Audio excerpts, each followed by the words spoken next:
In this chapter, we look at the relationship, the ship part of relationship, where we think about one person as the anchor and one person as the sail. The anchor tends to be the more grounded, calm, even keel person that keeps the ship sturdy. The sails tends to be the big visionary, the one that's a little more frenetic, the one that has a little more anxiety, the one that kind of sails forward.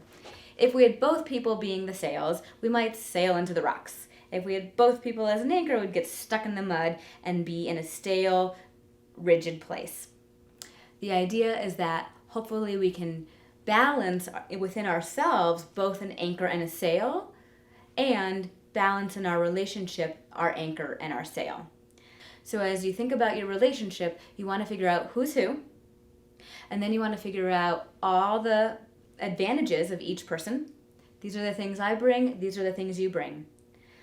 You also want to make sure it's balanced. If we're leaning too far and stuck in the mud, not good for the relationship. If we're leaning too far into the sails and sailing out too fast, also not good. So we want to be able to create balance and discuss how we're bringing equity to the relationship with our different skill sets. The idea with understanding the anchor and the sail is to respect each other's differences as gifts and advantages for the relationship, so that we're not in competition with each other and frustrated by the polarization of what the other person is or brings to the relationship, but rather we're in collaboration with our partner trying to sail the same ship forward. The idea is to challenge yourself to see the pros and the advantages of the other person's gifts. As a sail, I could look at my husband, an anchor, and on one hand be really delighted that he keeps us grounded and stable, and on the other hand, when I'm frustrated, be really angry that he's rigid and he's stuck in his ways and he likes to go along with the rules and he doesn't want to flex or bend. And then I could be really angry about this versus grateful that he's holding the ship together and keeping the boundaries intact.